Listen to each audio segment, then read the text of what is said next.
I just want to thank WHCI West Hartford Community Interactive for live streaming our program today.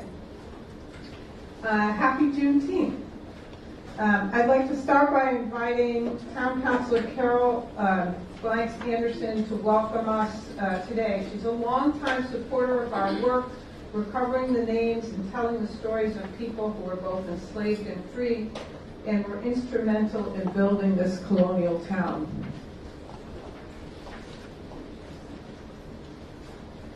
Good morning, everyone. Good morning. And welcome this morning.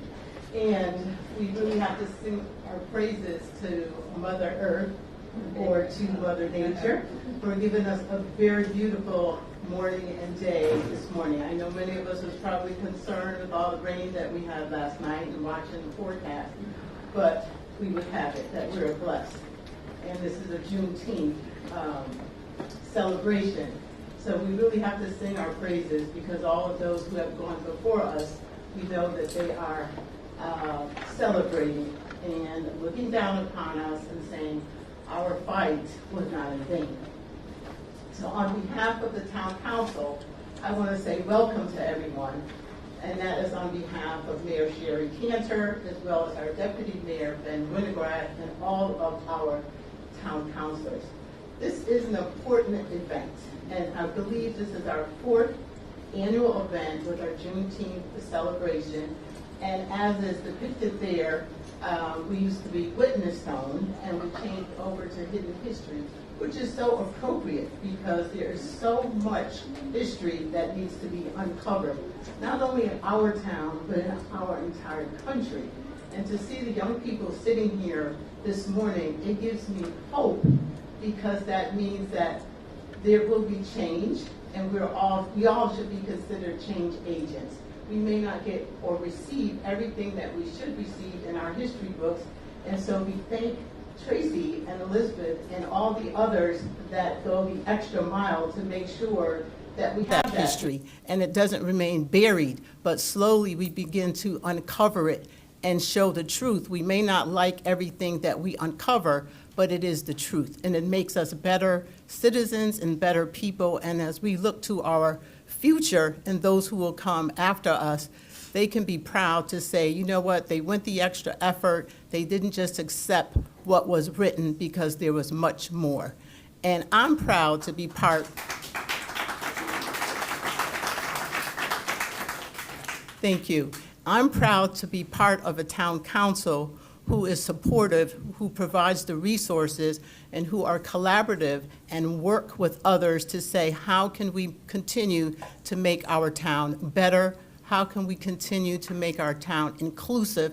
How can we continue to make our town, put our town in the map where many other families want to come here, live here, send their children to school here, work here, and open businesses? And I believe that we're doing that.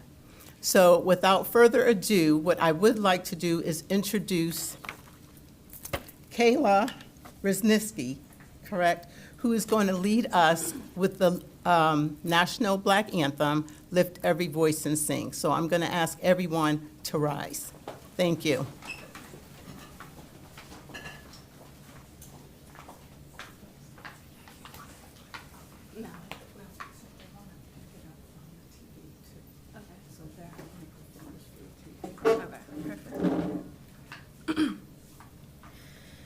Lift every voice and sing, till earth and heaven ring, ring with the harmonies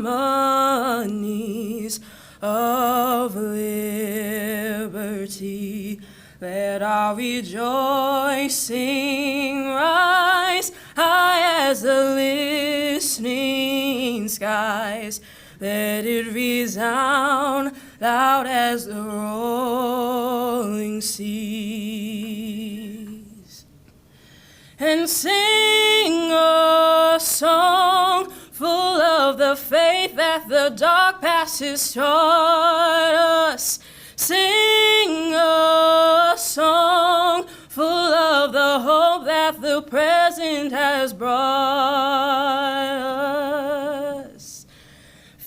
sing the rising sun of our new day begun.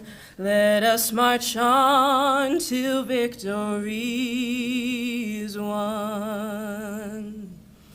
And stony the road we trod, bitter the chastening rod, felt in the days when hope unborn had died. Yet with a steady beat have not our weary feet come to the place for which our fathers sighed. And we have come over a way that with tears has been watered. We have come treading our path through the blood of the slaughtered. Out from our gloomy past till now we stand at last, where the bright gleam of our bright star is past. And God of our weary years, God of our silent tears, Thou who hast brought us thus far on the way, Thou who hast by Thy might led us into the light, keep us forever on the path, we pray. And lest our feet stray from the places, our God, where we met Thee, lest our hearts, drunk on the wine of the world, we forget Thee. Enshadowed beneath Thy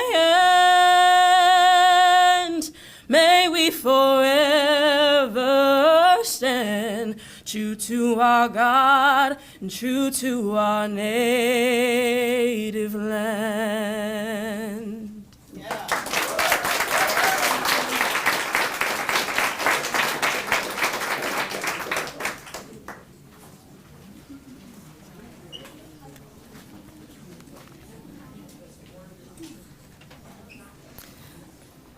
Thank you so much, Kayla. We first met Kayla in 2018 when she was an 8th grader at King Philip Middle School.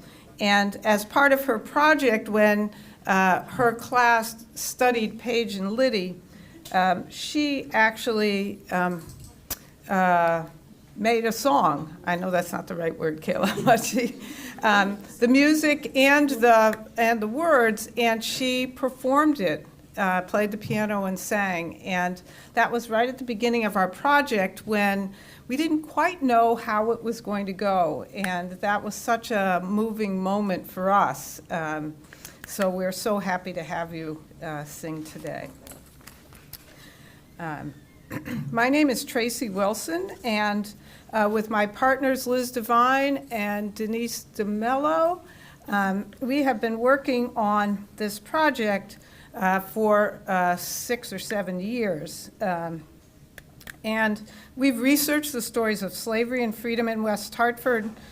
We've transitioned from being part of the Witness Stones Project to Hidden History. And this new arrangement has helped us to branch out a little bit and include museum professionals in the work that we do.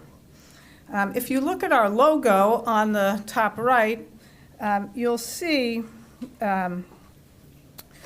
this is designed by Sophia Laporta, who is a student at Hull High. You'll see the biggest and oldest tree in West Hartford. Does anyone know where it is? This tree?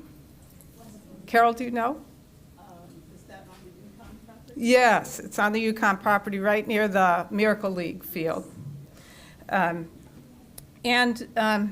This logo represents the hidden power of this tree, which we see in its roots, which you don't ordinarily see, and in many ways, that's the strength of the tree. We argue that knowing this hidden history gives us strength to understand where we are today. It also symbolizes hidden history's roots right here in West Hartford. As we gather today as part of the Juneteenth ceremony, we have the chance to think about both slavery and freedom and what it means to tell these stories in this town. Let's recognize that we stand on the land of the Wangunk and Tunxis. We recognize we are standing on land where enslaved people walked and were forced to toil. We recognize that we can be good stewards of this land, knowing that the name we name and mark this land, and who has the power to do so, are part of what defines us as a community. We're here today to learn about 9 of the more than 100 people who were enslaved in West Hartford from 1693 through 1830. We just want to recognize the town of West Hartford and Carol Waxman, who was here before, I don't see her now, who is the children's librarian who's been so cooperative in helping us set up today. We want to thank Board of Ed Chair Lorna Thomas-Farquharson for her support of this project as well. Thanks to our funders, especially the Winter Lehman Family Foundation, the Bluebird Fund, Sandra and Arnold Chase Family Foundation, Dr. Booker and Dr. Elena Devon as well, and then to our participating schools, Sedgwick, King Philip, Bristow, Kingswood Oxford, Renbrook, and Watkinson schools.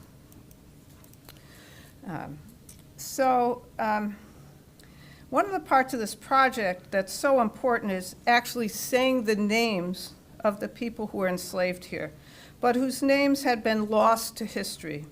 Just saying their names helps us to recognize their lives here. 59 stones installed in the Old Center Cemetery commemorate the people we will name today. So there are 59 names. Where's mine? Is it here? Oh, here it is. Actually, Lizzie, I have one for you, too. So when it's your turn, I want you to lift the name of the individual who was enslaved over your head, proclaim their name. I know some of you have 2. On some, you'll find written on the back that they were freed, and I want you to say that as well. And 7 of you have the names of people studied this year who we will find another way to permanently remember them. So, so I'll start, and then we'll go ahead to Kayla after me. Okay, this is Jude, and Jude was freed. This is Bristow, and Bristow was freed. This is Hannibal, and Hannibal was freed. This is Simone, and Simone was promised freedom. This is Diana, she was not free. Charles of Silva, and they were not free. This is Greenbelt, she was not free. This is Hagar, not free. This is Child of Will, not free. And this is Ransom Halsey, free. This is Rachel Knott, and they were free. This is Will, and they were not free. This is Will, and they were not free. Ambo, freed in 1758, and then Daniel, not free. This is Isabella, not free, and Lydia, not free. This is Tamar, they were not free. This is Andrew, not free, and Jack, not free. This is Taff, not free, and this is Chloe, not free. This is Lai, who is not free. This is Sim, not free. York, Thomas, freedom. This is Frank, and Frank is free.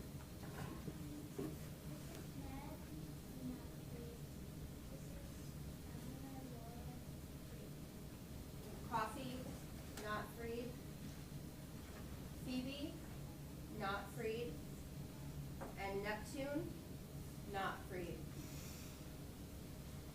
Boston, freed in 1785. And Boston Nichols, freed in 1774. Prime, not free. Rose Nichols, freed 1774. Peter, not free. Sarah, not free. Chloe Hasley, freed. And this is a boy and not free. Chris, not free. Lydia. Lydia Boston. Freed 1785. Karina Nichols, freed in 1785. Titus Thomas, freed by 1800. Sarah Coffey, not freed. And Kate, not free. I have Hercules and Ben, and they're both not free. I have Caesar and Infant, they're not free. Lou, not free. And Boy, not free. Plymouth, promised freedom.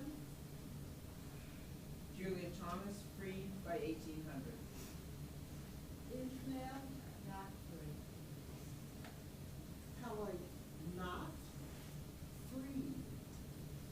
Paige, not free. George, not free. Bristow, not free. Caesar, not free. Hagar, daughter of Hagar, not free. And Pompey, not free. By naming their names and telling their stories, we honor their humanity, agency, resistance.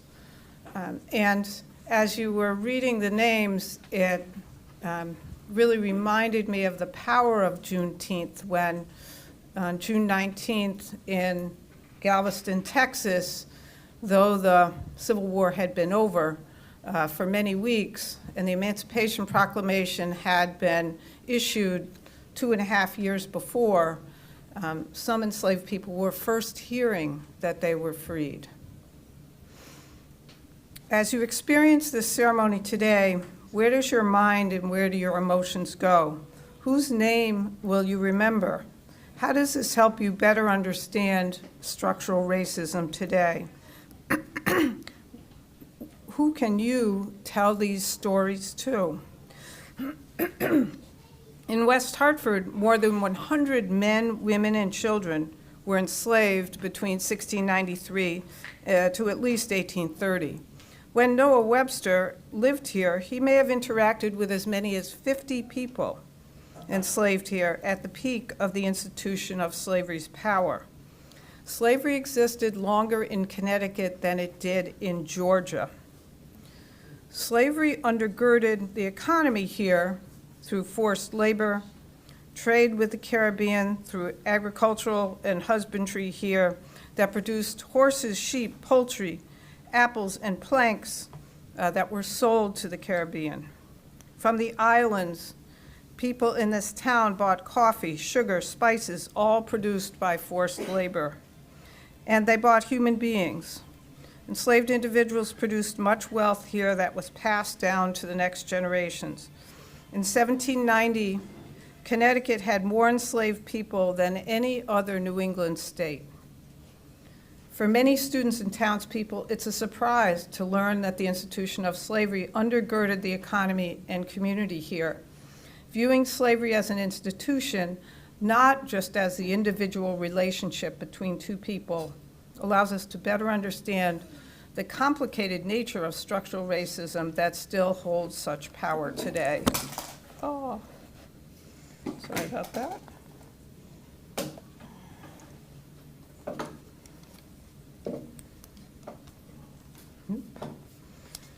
Hang on a sec.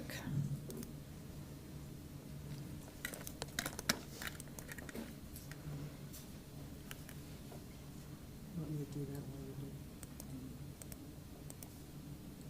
I don't know what this is. What is this? Okay, did I go one too many? Yeah. This, this is the image of Flora and it's a really unusual archive. She was forced to live in Stratford. It is a cutout silhouette held by the Stratford Historical Society of a 19-year-old woman who was sold in 1796. This is an extremely unusual and image and powerful, juxtaposed next to her bill of sale. When the arts group Rise Up had community conversations about the mural painted right on this side of the library, we showed them this image. And then the artist, Corey Payne, used this silhouette to imagine a 2021 image. Tracy, can you just X out that one side there? Oh, yeah. Just only, and I brought you water for you. Just Okay. no, it's not so easy to use, huh? It's just. Gotta get some traction. Maybe I'll hold this. Okay.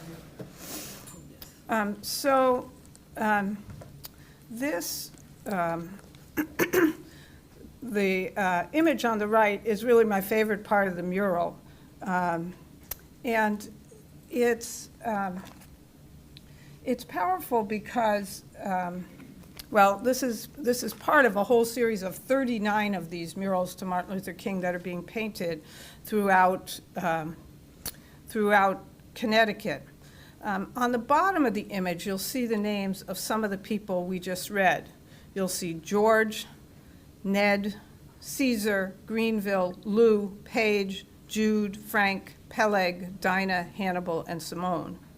In the middle, you'll see the names of black trans women, Quisha and Tatiana, who were murdered. And at the top are names of black people killed by the police, including George Floyd, Breonna Taylor, Sandra Bland, Ahmaud Arbery, and Trayvon Martin. The artist, like many of us, understands the connections between these lives, that the institution of slavery and the racism upon which it was built was not addressed, and that structural racism continues based on the false belief in the inferiority of people from Africa.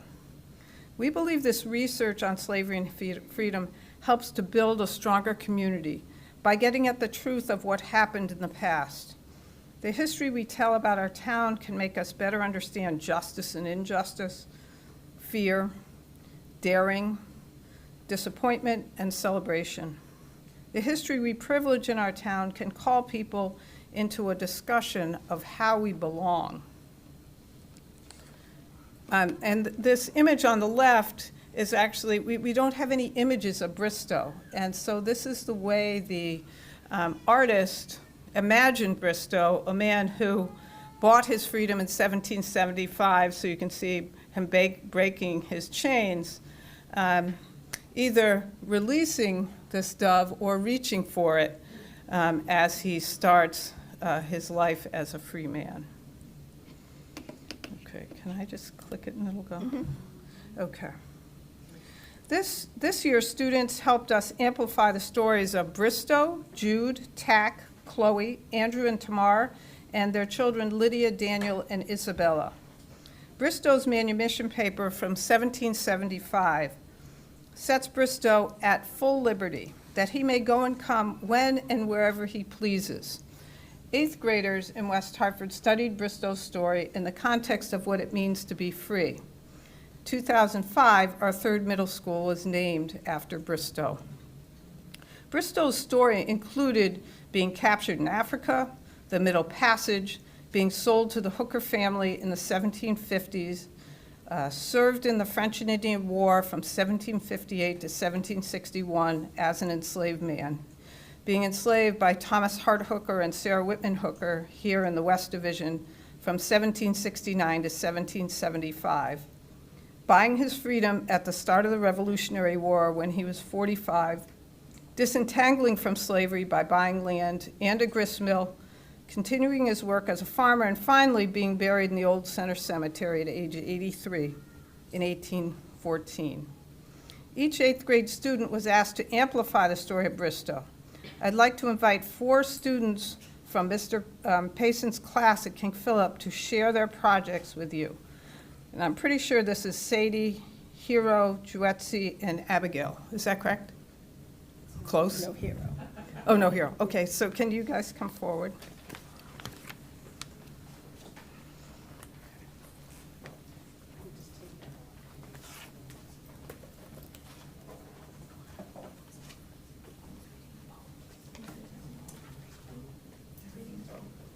I'm gonna put this forward so you can read it and they can hear it. Okay. Oops. Oh, you don't have the poem. Go ahead. Go ahead. My name's Mina. My friend Hero couldn't be here today, so I'll be reading her poem for her. So many names. Bristow, Bristol, Brister, Bristow, Bristow. Not one the one that he was given by his mother.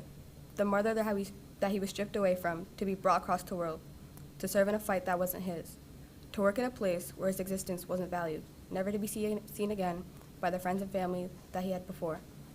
Negro was what he was called, his last name in official documents, labeled by the color of his skin, not by the long life he had lived, the life that was taken away from him, to be brought across the world, to serve in a fight that wasn't his, to work in a place where his existence wasn't valued.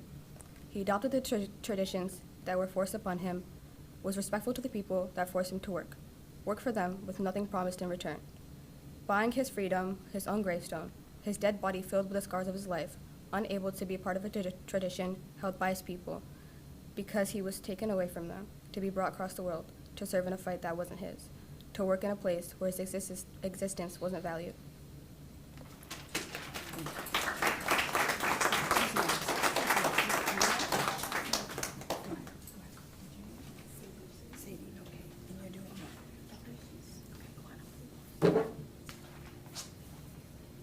My name is Sadie, and I created this art piece to represent Bristow.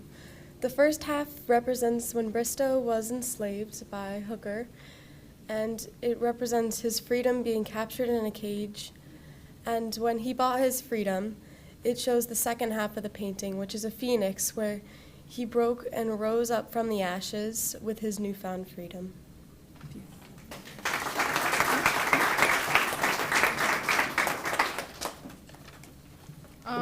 So our project is a symbol of his humanity, dehumanization, and history. Inside the box to represent his history, we included the land that he purchased in 1788. His humanity is represented by the doves. The doves are a symbol of freedom, and he's holding it in his hand. He has freedom in his hands. The dehumanization is the box. No matter what, even though he purchased his freedom, he is still trapped, which is why the walls are there, to have him remember it.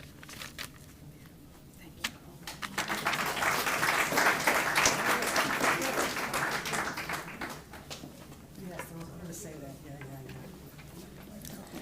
Yeah.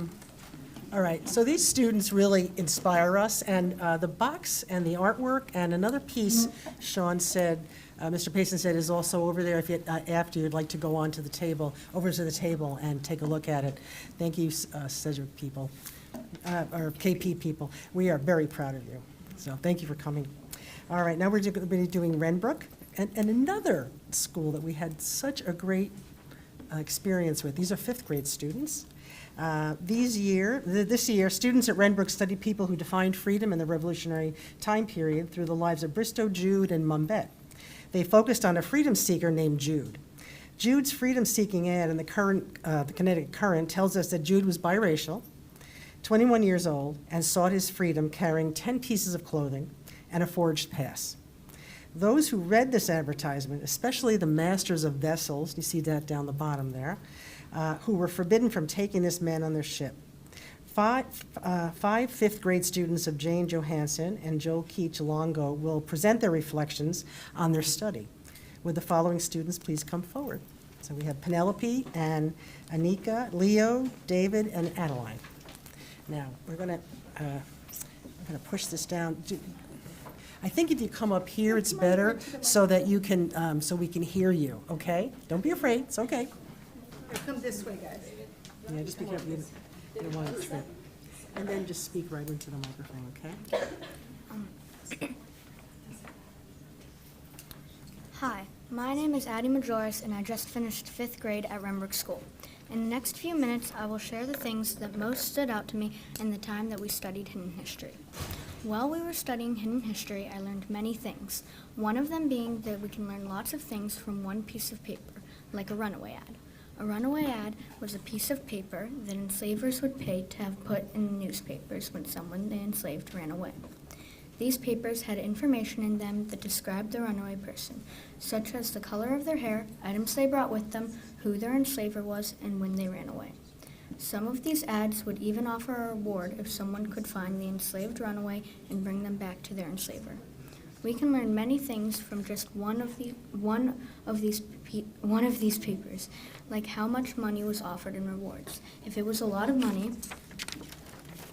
then the enslaver was very wealthy and or thought they made a good profit off of that particular enslaved person. We can also find out things about the enslaved runaway, like Jude. We learned that Jude was very smart. We know this because he made many smart choices. 5 smart things Jude did were: 1, he ran away at night; 2, he brought a forged pass; 3, he ran away on the night of a new moon; 4, he ran away on Saturday night. And since there's no work on Sunday, his enslaver was less likely to find him earlier. 5, he was biracial, so depending on how light or dark his skin was, he could have passed for white. During my time studying hidden history, there were a few things that surprised me. Actually, there were very many things that surprised me, but I will only share 3. The first thing that surprised me was how much information the historians gathered. For example, the historians who visited my school were able to figure out and tell a lot about the enslaved person Tack with only 2 wheels and a runaway ad. Number 2, the second thing that surprised me was how an enslaved person, Liverpool, after being freed in his enslaver's will, fought in the Revolutionary War. This really surprised me because I never would have thought that someone would fight for a country that previously let them be owned by and controlled by another human being. Number 3, the third thing that really surprised me was that another enslaved person named Mabette took a case to court on why she should be freed. According to the law, she had all the right to be free. This surprised me because of the way she thought, challenging the rules and using the laws against the people who made them.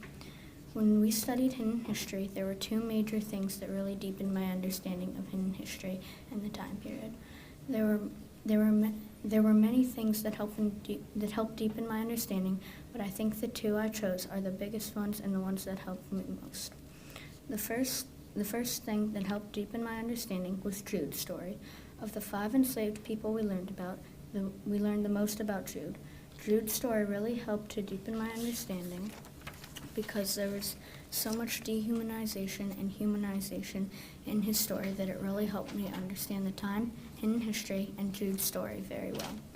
The second thing that really helped deepen my understanding was the way the historians explained everything and reviewed everything with us. I think this helped deepen my understanding because if I didn't understand something, they would re-explain it in a way that I could.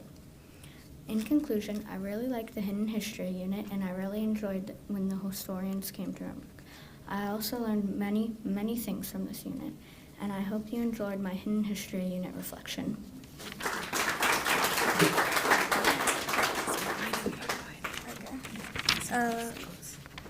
Like that? Okay. Hi, my name is Leo Lin, and today I want to talk about what freedom means to me and how freedom affected Jude's life. I think freedom is like having the power to make your own choices without anyone holding you back. It's about being true to yourself, doing what you love, and being able to hear different ideas with respect. Also, it means that someone can control their own life and decide who they want to be. Furthermore, it's also about respecting that other people have the same rights. It's about living in a world where people will celebrate everyone's differences, where you can just be you, and where everyone gets a fair shot at doing what they want to do in life. Jude had little freedom because he was enslaved, and back then, things were hard for him. He was treated like he wasn't even a person. For example, in Cedric's will, Jude was listed as property, like he was no different than animals. An example of dehumanization, something that Jude had to face every day. As a result, he attempted to run away from his owner. So because he was stuck in a world where he wasn't treated fairly, with little to no freedom, Jude took off in search of a place where he could be free. Thank you for your time.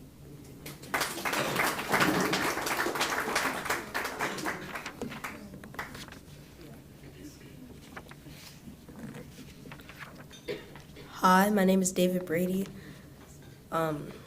Hidden history was an informative experience because it taught me how dehumanizing, unfair, and challenging the experience was. An example of how it was dehumanizing is a story about a man named Tack. Tack ran away to succeed his freedom. Sadly, he was later captured and passed down to his enslaver son. A book called Freedom Over Me has shown some dehumanization.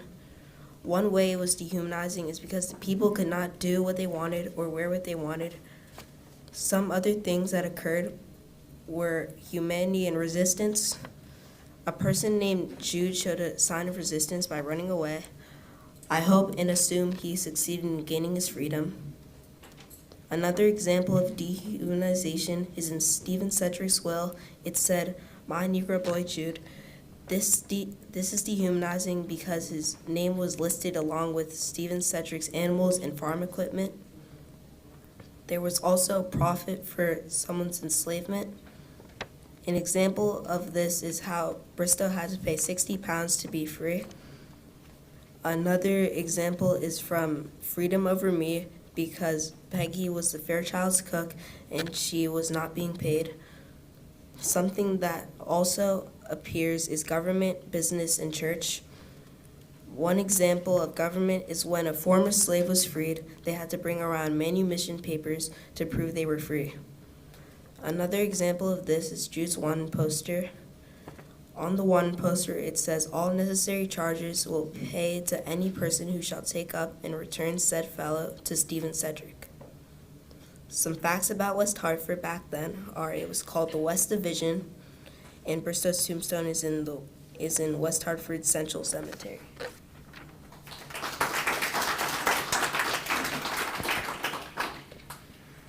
My name is Anika Kumar, and in the next 3 paragraphs, I'm going to explain 1, what I learned in history, 2, what were some things that surprised me in my learning, and 3, how this experience deepened my understanding of this time period. The historians played a big part in my learning, for they taught me how important freedom was in this time period. They taught and told us the story of an enslaved person named Jude and how he escaped. When they told his story, I learned 3 things. 1, that when he was enslaved, Jude's original name was taken away from him. 2, that we still do not know yet if his escape to freedom was successful. And 3, that the runaway advertisements put up by the slaves' owners can give a lot of important information. For example, Jude's runaway advertisement states that he was biracial, he had a forged pass, he was wearing red, he took many clothes with him, he left on a new moon, and he ran away on a Saturday night. I think this was a very smart idea because there isn't any work on Sunday, so his owners probably wouldn't be looking for him. This information helped me learn how crucial it was for slaves to be smart about their choices to ensure that they did not get caught, because if they did get caught, they'd probably never get another chance. The historians told us the stories of former slaves named Tack, Liverpool, Bristow, and Mumbet. They, like Jude, were all desperate for freedom, and some of the things they did surprised me. 3 things that surprised me were 1, how clever Mumbet was when she heard her owners speaking with some of their friends, and they heard them say all men were created equal. And she, with the lawyer's help, used that document to get her and many other slaves freedom, and succeeded. The second thing that surprised me is not that Tack decided to escape, but the fact that he got caught. It is very sad, but what surprised me the most is that Tack became a servant for life, which also proves that escape is very crucial because it's not like you can try it again. Back then, if you tried once and you failed, you probably never get another chance. By hearing and understanding these stories, I can now better understand this time period. Now I understand that enslaved people were very important to their owners, because without them, the enslavers would struggle to do work necessary for a healthy life and struggle to earn money. I now understand that if an enslaved person is biracial, that according to the logic back then, if their mother was enslaved, they would be enslaved, but if their father was enslaved, they probably wouldn't be. And finally, I now understand that it was possible for enslaved people to legally gain freedom in many clever ways. In conclusion, these are some of the things I learned in hidden history.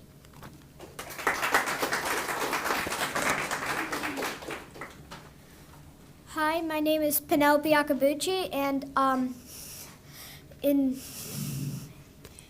school we learned about the first 13 colonies. And when you learn about something, it's very easy to forget about the small details. So in class we learned about that details that other people might overlook, like the indigenous people or the enslaved people.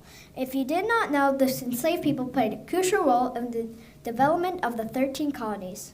One way I learned about this topic is by reading the book Freedom Over Me by Ashley Bryan, which taught me about dehumanization and humanization. It showed that slaveholders dehumanized people by not giving them a name when they sold them. I know this in this book. It said when the author found the estate of this document selling enslaved people, they did not have an age or name, so the author had to name them himself. I know it because it shared the dreams of the enslaved people and what they make sure to recognize as a human too. Another way I learned about enslaved people is when some historians came to visit our classroom to share stories of enslaved people in West Hartford. These stories of enslaved people helped me understand a lot more about enslavement by thinking of the question, what does freedom mean? For example, Jude's story helped me learn about a government that kept enslavement in place and dehumanizing too. Historians first learned about Jude's story when they saw his runaway ad proving that he was not in a good place where he felt safe. I think this was but he took a big risk to run away, and he knew this too, the consequences of doing it, but he still took that risk, proving that the humanization was a lot. Another thing I learned from this unit is the slave owners profited. I learned they made profits because Jude's runaway ad showed a reward of $100, which is a lot more in nowadays times, which means the enslaved owner could make more than $100 from owning Jude. Learning about enslaved people deepened my understanding of this time, and because it showed me how different things were than they were today, how much impairment came to enslaved people. I learned that enslaved people felt frustrated enough to run away for their freedom, even though it was dangerous. Because why should others get freedom, but not them? These are ways learning about enslaved people that deepen my understanding of colonial time. Remember not to ignore the small details. Thank you for listening.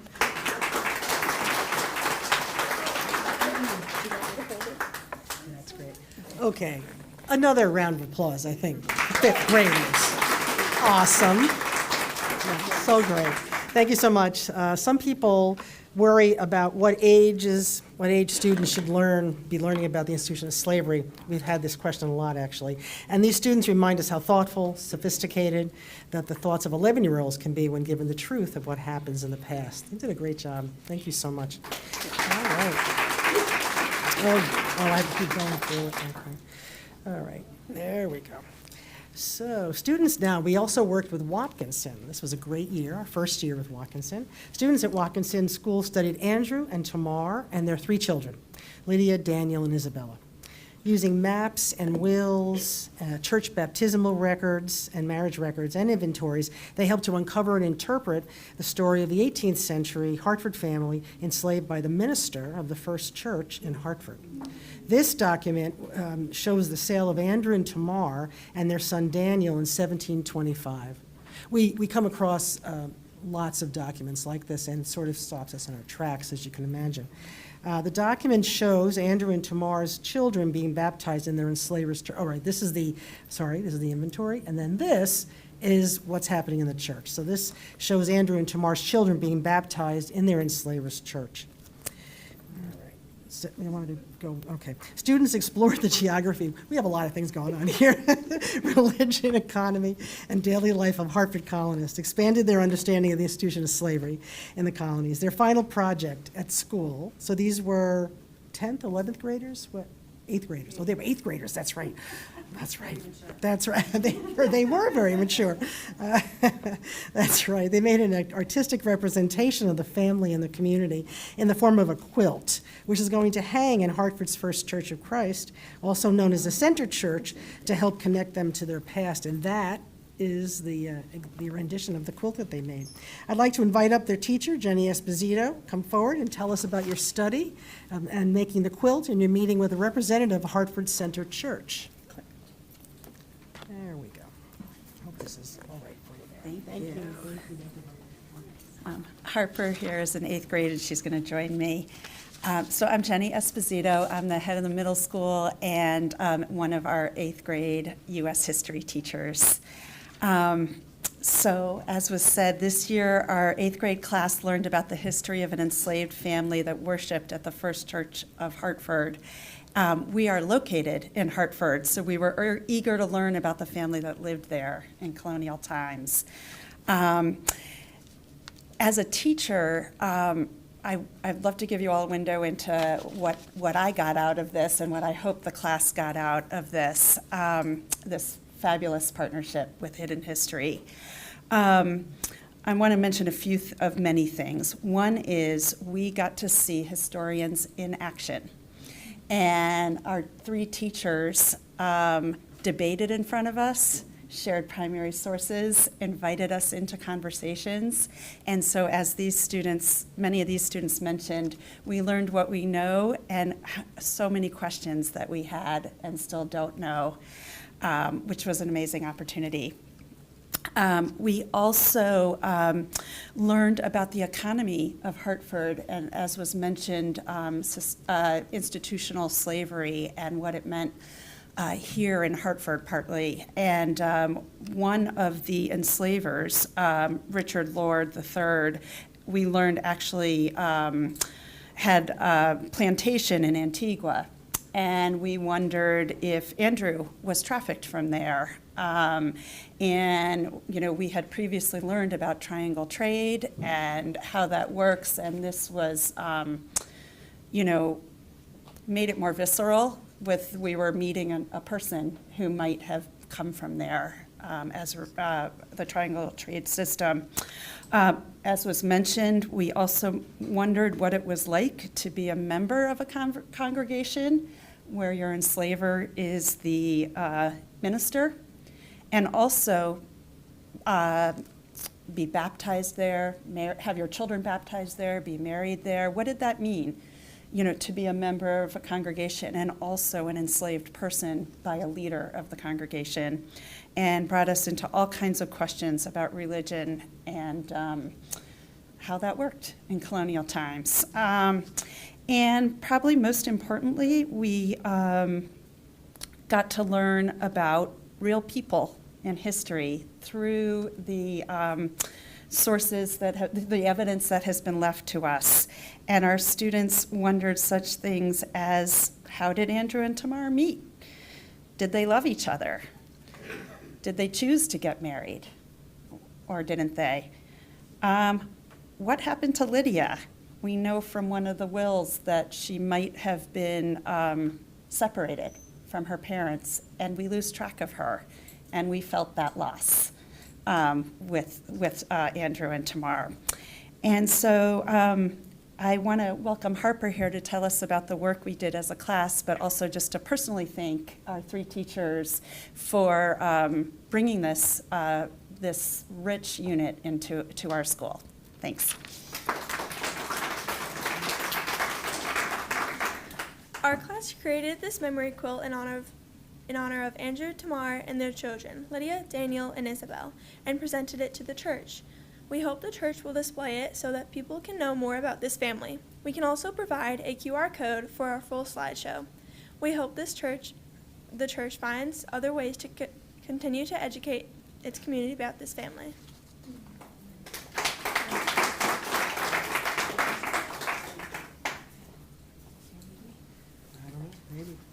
No, I think I can do this. Well, we really enjoyed working with the students at Watkinson, and we are now off to KO. KO are our high school students. Everybody else was 8th grade and 5th grade.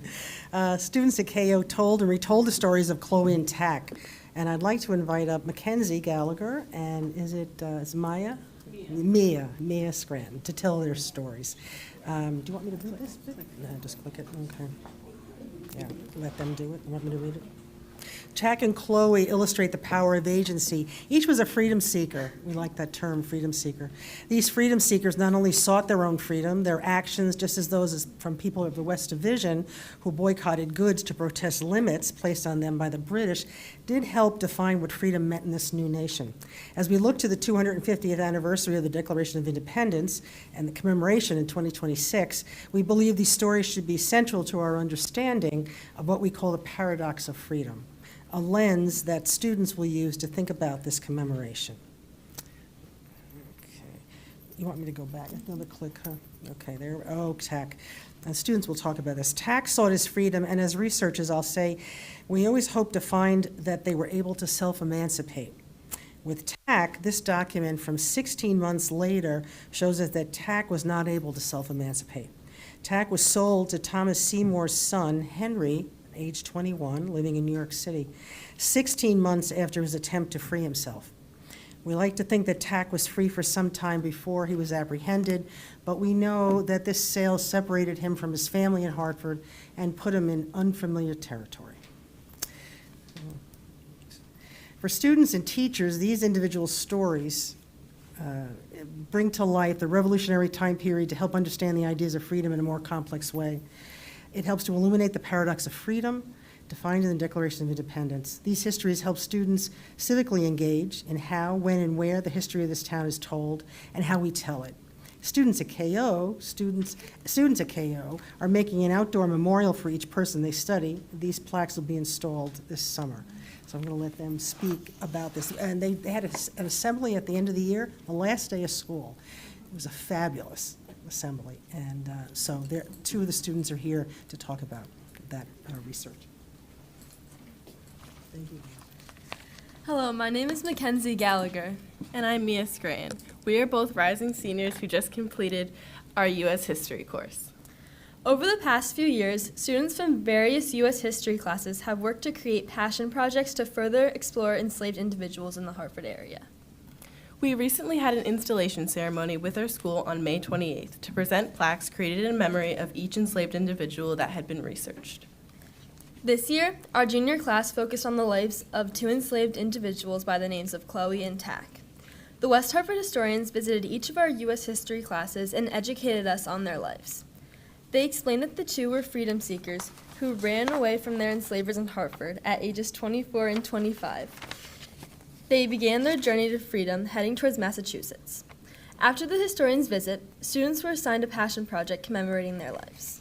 Several students collaborated in groups or worked independently to produce a variety of projects showcasing their knowledge of the subject. These projects took various forms, including podcasts, letters, slideshows, and more. I personally worked with a classmate on a podcast. We arranged an interview with Dr. Wilson, one of the historians who spoke with us, to further our understanding of the topic. We then transformed what we learned into an engaging, interactive podcast discussion. Talking on behalf of our grade, we all found this project to be very eye-opening. Before the historian's visit and further independent research, many of us were unaware that there were slave owners and enslaved individuals in the Hartford County. We were very fortunate to have had these historians come and educate us on the lives of Chloe and Tack, while also learning more about our town's history. I believe that many of our viewpoints were shifted on the concept of slavery and freedom as a result of their visit. We would now like to present a draft of the plaque we created in honor of Chloe and Tack. Due to the lack of historical information we recorded about their lives, Chloe and Tack's last names and whether they succeeded in their journey to freedom is unclear. Therefore, we are unable to include this information on the plaque, yet it is still important to preserve their memory and honor their attempts at freedom. Based on the additional information provided by Dr. Wilson, it appears that Tack was eventually captured and permanently enslaved, while Chloe seemed to have obtained her freedom. The plaque reads, "Dedicated to the lives of Tack, born in 1758, enslaved in Hartford, sought freedom on September 6, 1783. Chloe, born in 1760, enslaved in Hartford, sought freedom on February 9, 1784. Both freedom seekers are remembered here. Chloe and Tack's courageous attempts at freedom before it was rightfully granted to them by our country reflects the spirit and resilience of many enslaved individuals. Their actions highlight the relentless pursuit of justice and equality that played a crucial role in leading to the emancipation of all enslaved people. Chloe and Tack are connected to the legacy of Juneteenth, symbolizing the enduring struggle for freedom. Thank you.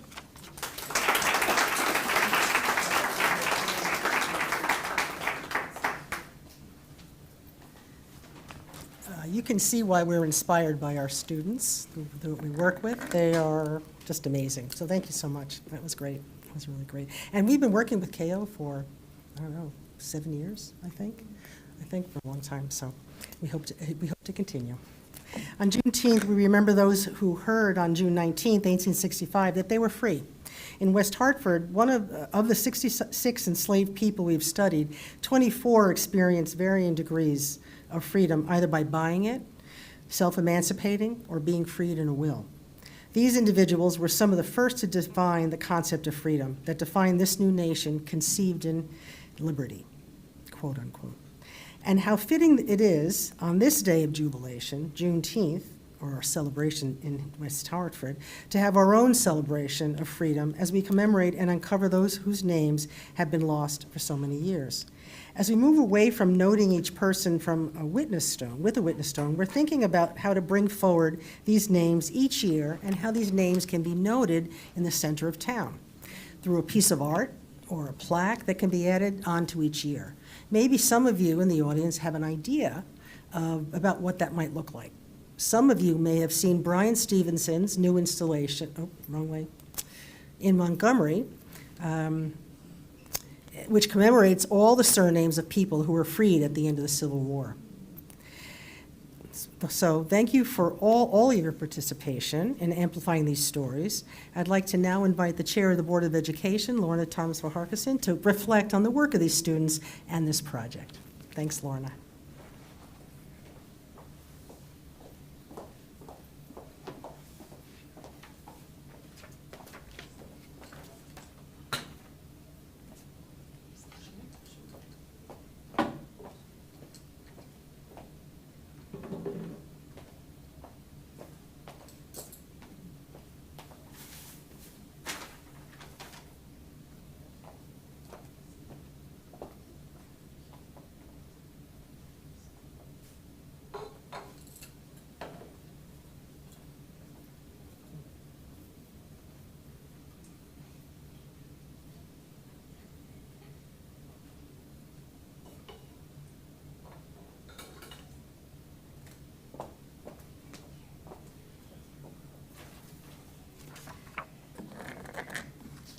Good morning, everyone.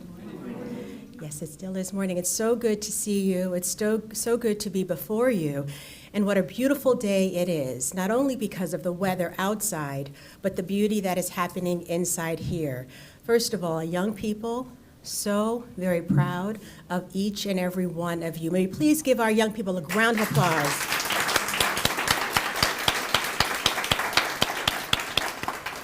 We very much need you and depend on you to help us move forward into the future, because you are going to be our leaders. And the fact that you have the courage and the resilience to uncover some stuff from the past and talk about it in the present with empathy, with care, with regard, speaks volumes. Because unfortunately, there are some adults who don't have that courage. So we thank you so much for doing that. And I also want to recognize and thank you adults that are here, because they're here because you're here. And the fact that you are supporting them, you are encouraging them to speak up and speak out is so needed. So I want to give all of you a round of applause.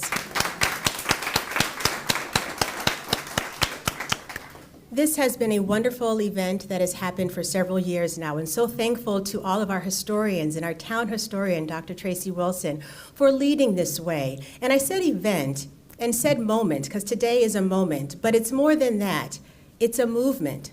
Why? Because this is not our first time here, and it's not going to be our last time here. All that you all have learned is something for you to remember and to put into action moving forward. But let me not assume you all have learned something. Let me just ask.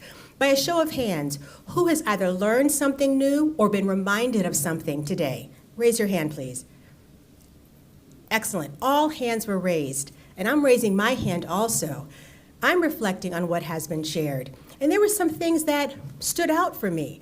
I'm going to share with you. And it's amazing to know that from what was shared, Connecticut enslaved individuals longer than Georgia. Longer than Georgia. So many times we hear about slavery, we hear about the South, the Deep South, how awful they were. But to know that in our own state, we enslaved human beings longer than Georgia, wow, that really is something. Something else that stands out is 59 names were read today, but there are more that have been uncovered. And there still are more to be uncovered. Hence the name Hidden History. That's quite fitting because that is revealing what has been hidden to us, and you all are helping to do that. And something else that I was reminded of that is so important, because it's unfortunate that as a person of color, as an African American, we have to defend our loyalty to our country. To hear from a young person who noted that person who was enslaved fought to defend this country. Think about that. When your country cannot recognize you as a human being, but you are willing to sacrifice yourself to defend those in this country, please do not be mistaken. When you think about loyalty, when you think about being a patriot, African Americans are the epitome of that, have always been and will continue to be.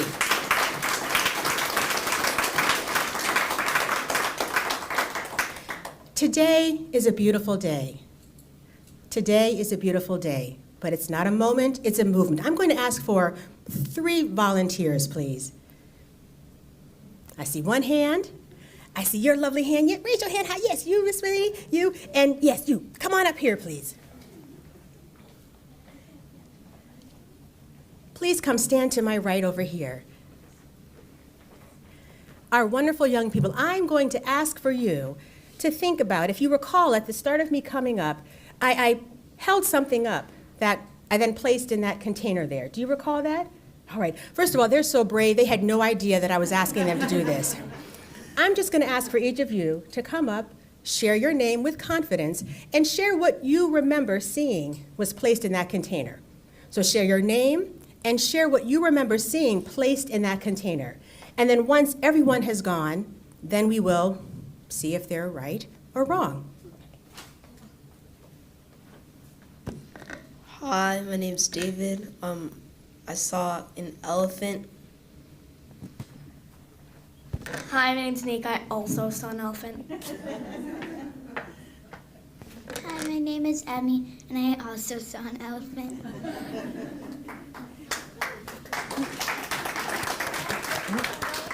Now, you all applauded, so is it safe to assume that you agree with what they said? Let's go see.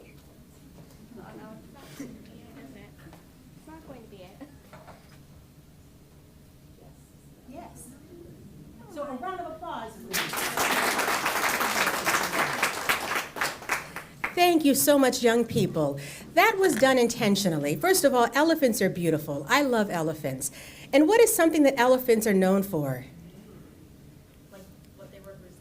What they represent, yes. And I heard someone else say something over memory, yes. Elephants are known for their memory.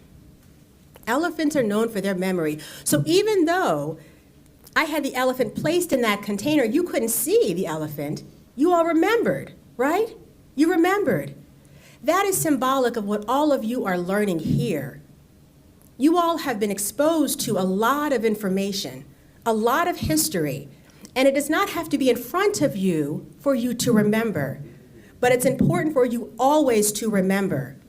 And the reason being, what is so unfortunate is that there are active efforts in this country to not have us to remember, to try to conceal, to try to hide, thinking, oh, if you don't see it, it didn't happen.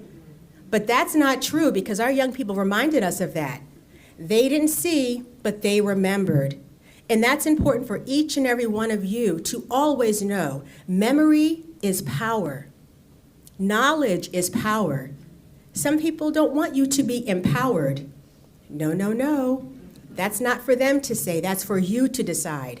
Continue to be empowered. Continue to be motivated. We're depending on you to lead us in the future. We are so proud of you. Thank you for revealing our hidden history.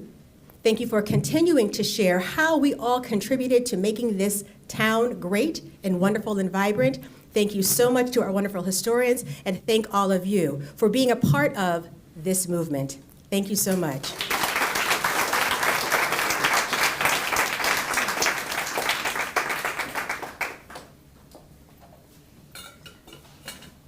Well, I do want to say, we always love having you here because you've inspired us. You always inspire us. So thank you for coming. And thank you for all the people who have attended. Our mission continues to uncover the stories of people who live here whose names have been lost to history and to amplify their stories. I'm going to do one more. I think there's our tree event. By the way, I don't know if Tracy mentioned this. I think you might have said this. It was done by a student. Yeah, you did say it. Good. I always love looking at that. And as Hidden History, we will continue to research, excuse me, individuals who were enslaved here. We'll continue to commemorate their lives and at future Juneteenth ceremonies. In 2 years, we'll be celebrating America 250, the semi-quincentennial of Declaration of Independence. Towns around the country are establishing commissions to discuss freedom and how it resonates in all the corners of their towns. In West Hartford, a task force is in the process of being formed to formulate how to commemorate this 250th anniversary of the Declaration of Independence. We want to be sure that the voices that you learned about today will help tell a more accurate story about revolutionary West Hartford. I hope you'll proceed to the Juneteenth celebration out in the Blueback Square. And thank you so much for coming. We appreciate it. Thank you.